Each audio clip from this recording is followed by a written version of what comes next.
धाकड़ खबर बेखौफजुमा बेबाक अंदाज।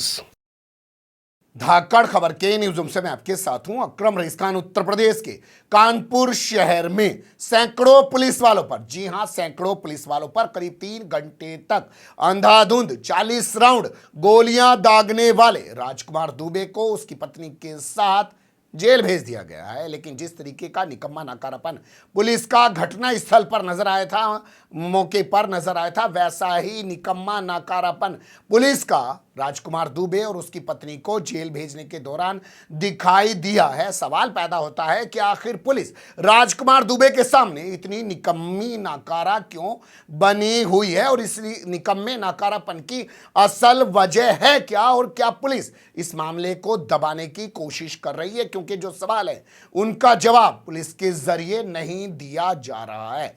सवाल क्या है विस्तार से आपके सामने रखेंगे, लेकिन उससे पहले आपको सुना देते हैं यहां के डीसीपी ईस्ट का बयान, जिनका नाम है प्रमोद कुमार, जो कल खुद मौके पर भी मौजूद थे। लेकिन पहले आप उनका बयान सुनिए जब वो बता रहे हैं कि कैसे राजकुमार दुबे और उसकी पत्नी किरण दुबे को जेल भेज दिया गया है। आरोपी है राजकुमार दुबे, उसकी पत्नी किरण दुबे का भी जो है उसके खिलाफ भी एफआईआर हुई है। किस मामले में हुई है और क्या है पूरा जो है इसका? देखिए, कल की जो घटना है श्यामनगर थाना चक्री क्षेत्र की, उसमें पुलिस द्वारा त्वरित कार्रवाई करते हुए उनको अरेस्ट कर लिया गया था। आप सभी लोगों ने उसके अलग अलग वीडियोज अब सोशल मीडिया पे भी आ रहे हैं, उनकी भी हम लोग जांच कर रहे हैं, उसको विवेचना में सम्मिलित करेंगे। इस मामले में हमने 2 एफआईआर पंजीकृत की है, 654, 655 अलग जो धाराएं हैं इसमें 353, 307 और 332 प्रॉपर्टी जो हमारी पुलिस की है, और 34 और 7 सीएलजी की, और एक जो इन्होंने लाइसेंसी असलहे से जो फायर किया उसके लिए भी हमने एफआईआर दर्ज करी, उसको भी हमने सीज कर दिया है। और इनकी जो पत्नी, चूंकि वीडियो में भी आप लोग देखेंगे, वहाँ मौके पे भी जब पुलिस वाले सारे थे, आसपास के लोग भी थे, तो वो साथ दे रही थी इनका पूरे प्रकार से, हर प्रकार से बता भी रहे थे, तो उनको भी हम लोगों ने एफआईआर में शामिल किया। दोनों को हम लोगों ने अरेस्ट कर लिया, उनको जेल भेजा जा रहा है। और जो इनके साथ जो असलाह बरामद हुआ था उसको भी सीज कर दिया गया, जो डीवीआर था वो सीज कर दिया गया, आसपास के लोगों के बयान किए जा रहे हैं। और जो 20 खोखे मिले थे उसको भी फॉरेंसिक टीम ने सीज किया है। लाइव जो लगभग 30 के आसपास मिले सबको सीज किया गया, और जो आगे की विधिक कार्रवाई की जा रही है, बाकी में इनको जेल भेजा जा रहा है। बाकी सारी चीज़ें जो आएंगे उसको आपको भेज दिया जाएगा।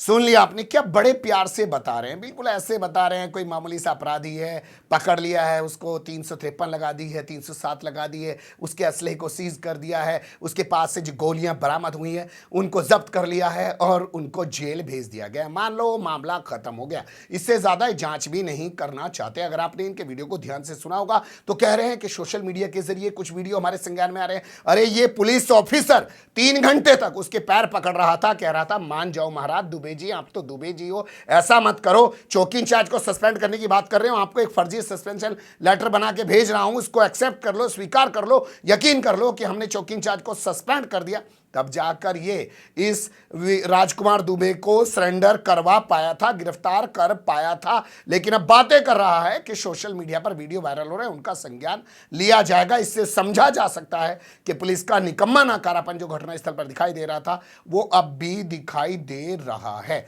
अगर आप उस निकम्मे नाकारापन की जरा सी झलकी देखना चाहते हैं तो एनबीटी का ये वीडियो मैं आपके सामने रख रहा हूं, देख लीजिए कैसे पुलिस वाला खुशामद कर रहा है राजकुमार दुबे की, और वो अपने घर से गालियां दे रहा है इन पुलिस वालों को और गोलियां भी चला रहा है। आप सहयोग करें, रिक्वेस्टली है, आप कम से कम आराम से नीचे आइए, बैठिए। चलो ठीक है, वो कर दे। अरे वो तो सर करेंगे। दुबे जी आप पढ़े लिखे प्रबुद्ध आदमी है, दुबे है, आप एक चीज बताइए मुझे, आप क्यों कानून हाथ में ले रहे हो?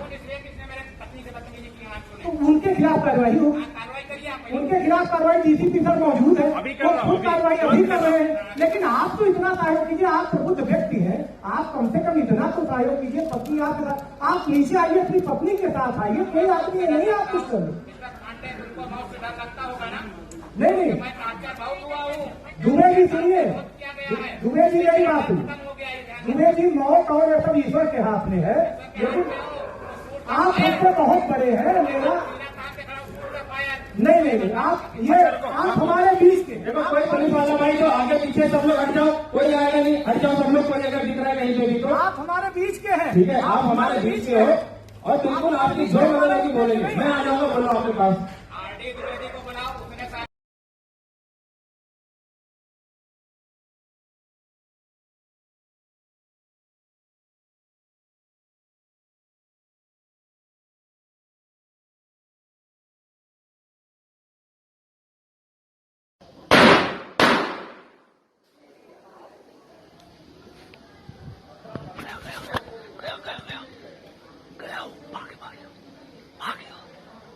अरे नहीं, वो गया। अरे नहीं, अरे वो लोड करने गया है। सुन लिया आपने। अब यहां मैं वो सवाल उठाना चाहता हूं जो इस पूरे घटनाक्रम को लेकर खड़े हो रहे हैं। जैसा आपने डीसीपी के बयान को सुना, अगर ध्यान से नहीं सुना तो फिर से एक बार आपके सामने वो छोटा सा बयान लगवा देना चाहता हूं, जिसमें वो बता रहे हैं कि जिंदा कारतूस भी बरामद हुए हैं। जो 20 खोखे मिले थे उसको भी फोरेंसिक टीम ने सीज किया है। लाइव जो लगभग 30 के आसपास मिले सबको सीज किया गया। सुन लिया आपने। 40 के करीब उनने गोलियां चलाई हैं और उसके पास से जिंदा कारतूस भी बरामद हुए हैं। पहला सवाल पैदा होता है कि इसके बाद डबल बैरल बंदूक है, लाइसेंस है, इतनी गोलियां कहां से आई? इसका जवाब आना चाहिए। आखिर इसने इतनी गोलियां कहां से खरीदी? इतनी गोलियां अपने घर के अंदर आखिर इसने क्यों रख रखी थी? क्या ये बॉर्डर पे बैठा हुआ था? क्या पाकिस्तान की सीमा पे इसको जाना था? ये कर क्या रहा था? दूसरा सवाल ये पैदा होना चाहिए कि जब अखबारों में खबरें छापी जा रही हैं कि जब 2 करोड़ का नुकसान हो गया 1997-98 में, तब से इसका मानसिक संतुलन बिगड़ गया। जैसा कि आप जानते हैं कि अगर आपके पास वेपन का लाइसेंस है तो उसको रिन्यूअल कराना पड़ता है। तो रिन्यूअल कैसे हुआ इसका लाइसेंस? जब पूरे इलाके के अंदर ये मशहूर है कि इसका थोड़ा मानसिक संतुलन खराब है, तो इसका लाइसेंस रिन्यूअल कैसे हुआ? और लाइसेंस रिन्यूअल होने के लिए आप जानते हैं पुलिस की भी रिपोर्ट लगती है और तहसील प्रशासन की भी रिपोर्ट लगती है। क्यों नहीं उन तमाम लोगों की जांच होनी चाहिए कि आखिर इसका लाइसेंस लगातार रिन्यूअल कैसे होता रहा? खबरें यहां तक भी चल रही हैं कि इसके घर में एक अवैध असलाह भी था। वो रिवाल्वर आखिर इसके घर से क्यों बरामद नहीं की गई? जब आप देखते हैं कि प्रयागराज में जावेद अहमद यानी जावेद पंप का घर तोड़ दिया जाता है, उसके बाद वहां से असले बरामद होने की बात की जाती है। इसका घर तो साबुत खड़ा हुआ है और मोहल्ले वाले कह रहे हैं कि इसके पास रिवाल्वर भी है, तो वो रिवाल्वर इसके पास से बरामद क्यों नहीं की गई? एक खबर और है या एक पॉइंट और है, उस पर भी आपका ध्यान दिलाना बेहद जरूरी है। बताया जा रहा है कि 3 घंटे तक इसकी पत्नी जो किरण दुबे है वो पूरी तरह इसका सहयोग कर रही थी, इसे कारतूस दे रही थी, बाकायदा बता रही थी कि देख वो पुलिस वाला वहां छिपा है, देख वो पुलिस वाला वहां छिपा है, और ये वहीं पर निशाना लगा लगा कर गोलियां चला रहा था। एक दरोगा समेत 2 सिपाहियों को इसने घायल भी कर दिया। पूरे मोहल्ले में भय का माहौल व्याप्त रहा करीब 3 घंटे तक। लेकिन उसकी पत्नी के खिलाफ क्या कार्रवाई की जा रही है? मामूली सी धाराओं में मुकदमा दर्ज किया जा रहा है। कल को वो अपने मानसिक संतुलन जो उसका ठीक नहीं बताया जा रहा, वो सर्टिफिकेट लेके पहुंच जाएगा, अदालत से उसको जमानत मिल जाएगी, फिर से आके वो घूमने लग जाएगा। लेकिन जो सवाल पैदा हो रहे हैं कि उसके पास इतनी गोलियां कहां से आई, उसका असला रिन्यूअल कैसे हुआ, और पुलिस वाला अगर उसके दरवाजे पे चला गया था, जो दरोगा है, चौकी इंचार्ज है, तो उसने क्या गुनाह कर दिया था? क्योंकि इसने अपने बेटे और अपनी पुत्रवधू को बंधक बना रखा था और पुलिस इसके सामने आखिर इतनी निकम्मी नाकारा क्यों बनी हुई थी?